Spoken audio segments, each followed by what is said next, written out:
Então, bom dia, pessoal. Tudo bem com vocês? Eu me chamo Eduardo. É, o projeto de fim de curso que eu desenvolvi, ele foi realizado em parceria com a Softplan, né, sob supervisão do professor Ricardo José Rabelo e sob supervisão do Maurício Borges dos Santos, né? Então, o projeto consiste no projeto de implementação de chatbot e no processo de autorização de parcelas para pagamentos na indústria da construção. Então, a agenda da apresentação ela vai consistir inicialmente da problemática e motivação da solução. Vou falar um pouco da descrição da empresa, falar das teorias utilizadas no trabalho, metodologia de desenvolvimento, requisitos de modelagem. Depois eu vou falar dos resultados e das limitações, né, de escopo e do próprio trabalho. E vou finalizar com a conclusão. Bem, fazendo uma contextualização do trabalho, a Softplan ela tem um produto chamado Cienge. Ele é uma plataforma cuja espinha dorsal é um RP, né? E dentro desse produto existe um módulo financeiro no qual os clientes da Softplan, clientes da indústria da construção, cadastram despesas, né? Quando esses usuários cadastram essas despesas no Cienge, dependendo de como que está configurado as autorizações do usuário, a despesa cadastrada sem autorização para pagamento. Isso cria a necessidade de um outro usuário ou o próprio administrador realizar essa autorização em uma outra tela do módulo financeiro, que é a tela de autorização de pagamentos. Entretanto, essa tela é pouco adaptável a telas de tamanhos menores, né? Principalmente em dispositivos móveis. Então, o acesso dessa tela por dispositivos móveis acaba reduzindo a velocidade de digitação, dificulta a inserção de filtros e compromete a experiência de usuário. Logo, a usabilidade e a produtividade da tela de autorização de pagamentos deixam a desejar quando acessada em um dispositivo móvel. Tendo isso em mente, esse trabalho ele tem por objetivo o desenvolvimento de um chatbot baseado em Telegram para o processo de autorização de parcelas para pagamentos. Esse chatbot vai ter por objetivo permitir consultar parcelas para autorização, inserir e remover autorizações e reprovar parcelas via dispositivos móveis. E um outro objetivo é também realizar uma prova de conceito dessa solução com alguns usuários das áreas de suporte, desenvolvimento e gerência da empresa. A principal motivação é permitir a realização desse processo de autorização de parcelas para pagamentos em dispositivos móveis com boa usabilidade, produtividade e segurança. Falando um pouco melhor da empresa na qual eu realizei esse trabalho, ela foi feita na Softplan, que é uma empresa de software, que atua no mercado da indústria da construção há mais de 30 anos, tendo como primeiro produto o Cienge, o Sistema Integrado de Engenharia. Como eu falei, é uma plataforma cuja espinha dorsal é um RP, e é referência nesse mercado. Com relação às teorias que foram utilizadas nesse trabalho, foram utilizadas duas linguagens de programação, Java e JavaScript. Java mais voltada para as APIs de autorização de parcelas e de autenticação de usuários, JavaScript voltada mais para a aplicação do chatbot, utilizado aí o framework Spring nas APIs de autorização e de autenticação, utilizado também a ferramenta Spring Boot para facilitar a pré-configuração de componentes dentro do ecossistema do Spring, né? Com relação às ideias, foram utilizadas tanto o Eclipse quanto o IntelliJ. Foi realmente o core do trabalho ali, né, o desenvolvimento do chatbot. Nada mais é que um programa computacional que interage com o usuário, né, por meio de linguagem natural. O objetivo ali realmente é simular uma conversa humana com o usuário. Na literatura, o chatbot é referido de várias formas, né, referenciado de várias formas, como um chatterbot, um sistema de diálogo, um agente virtual, um sistema de conversação, e entre outros nomes, né? Esse chatbot ele foi baseado em Telegram, que é uma aplicação móvel e desktop, que foca em velocidade e segurança. Foram utilizados para o desenvolvimento das APIs, foi utilizado o padrão API Web REST, que é um estilo arquitetural que coloca diversas restrições ao definir a arquitetura da API. Né? Foram utilizadas expressões regulares para o processamento de texto, inserido pelo usuário no chatbot. Foi realizada a autenticação com TLTP e JWT. A autenticação ela consiste em provar que o usuário é quem ele declara ser, né? Então, existem três fatores universalmente conhecidos, que é aquilo que o usuário sabe, aquilo que ele tem e aquilo que ele é. Né? Então, uma das formas uma das estratégias utilizadas foi o algoritmo TLTP, que ele gera uma senha descartável a cada 30 segundos, e é algo que o usuário tem, né? Isso faz parte da autenticação. E o JSON Web Token, que vai ser gerado após o processo de autenticação, e será um requisito aí para acesso, para requisição às APIs de autorização. Foi utilizado o Git, que é uma ferramenta de controle de versionamento de código, e o Postgres, que é um banco de dados relacional. Além disso, foram utilizados testes unitários, garantindo a menor probabilidade de ocorrência de falhas. TDD, que é o Test Driven Development, que é desenvolvimento guiado a testes, que nesse processo a gente primeiro realiza o teste, depois o código é desenvolvido para fazer o teste passar, e finalmente vem a terceira etapa, que é a remoção de duplicação de código e refatoração, garantindo que os testes vão continuar a passar. Né? Então, esse é o ciclo do TDD, isso foi muito utilizado no trabalho. Foram utilizadas duas principais arquiteturas, a arquitetura limpa e a arquitetura em camadas. As duas têm o mesmo objetivo, que é a busca da separação de responsabilidades no código. A arquitetura em camadas ela é definida por 4 camadas, tem a camada de aplicação, tem a camada de apresentação, tem a camada de domínio e tem a camada de persistência, né? Sendo que o fluxo de dependências deve ir sempre da camada de apresentação até a camada de persistência de dados. A arquitetura limpa, ela já tem um funcionamento um pouco diferente, ela também tem essa divisão de camadas, mas ela tem um foco muito grande no isolamento do domínio da aplicação, né? No domínio onde ficam as regras de negócio. A ideia é isolar isso do restante do código, né? Garantindo a independência de frameworks, garantindo a independência de banco de dados, e outros agentes externos ali, né, a interface de usuário, isso com o objetivo de promover uma evolução da stack a longo prazo, né, uma evolução da tecnologia de forma mais fácil. Também foram aplicados princípios SOLID e código limpo. Com relação à metodologia desse trabalho, né, foram utilizadas metodologias ágeis, né, muito baseadas no Manifesto Ágil, sendo que uma das mais conhecidas é o Scrum, né? Dentro do Scrum, existem diversas cerimônias realizadas, entre elas a reunião diária, que foi muito usada nesse trabalho para verificação de tarefas, então verificar aquilo que foi desenvolvido, o que está em desenvolvimento, quais obstáculos foram encontrados. Foi também realizado o refinamento de backlog dos itens que foram recém-criados, buscando ter uma estimativa para dar uma estimativa para aquele item, alinhar o que se espera realmente daquele item. Então, tudo isso foi muito presente ao longo desse trabalho e que culminou com o trabalho que foi desenvolvido.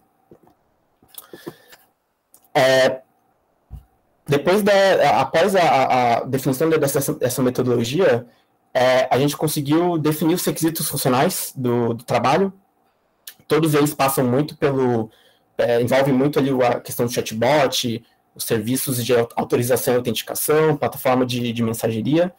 Então, o usuário ele pode consultar parcelas, inserir a autorização, remover a autorização, reprovar a parcela e realizar a autenticação, conforme o diagrama de casos de uso ao lado. Já com relação aos requisitos não funcionais, especificando um pouco melhor ali, a consulta de parcelas para autorização tem que ser realizada por meio de uma requisição HTTP a uma API Web, por meio do método GET.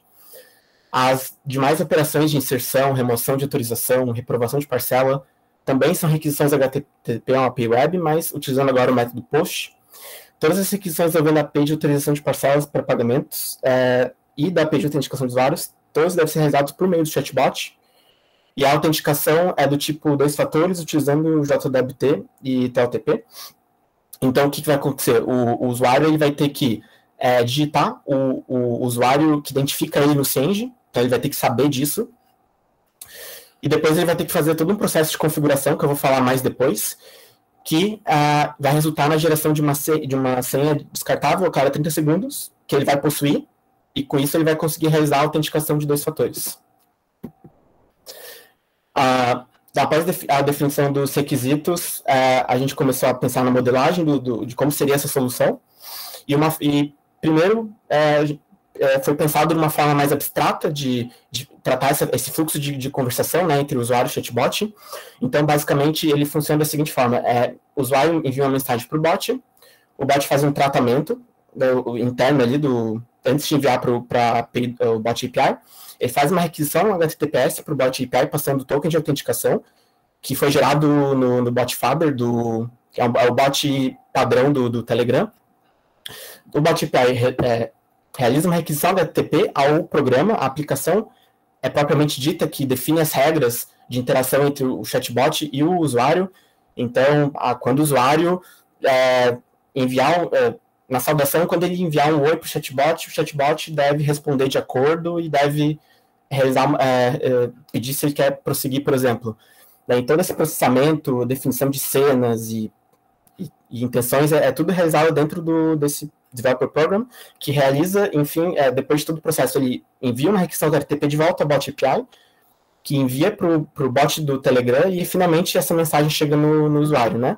Então aqui tem uma forma um pouco mais concreta, né, dessa modelagem que eu estava falando sobre, voltada agora para a autenticação. Então, como que funciona? O usuário realiza a saudação ao chatbot, o chatbot responde a saudação e pergunta se o usuário quer prosseguir. Se ele não quer prosseguir, ele responde que está entendido e que se precisar de qualquer coisa é só chamar. Então ele volta para o início da conversa.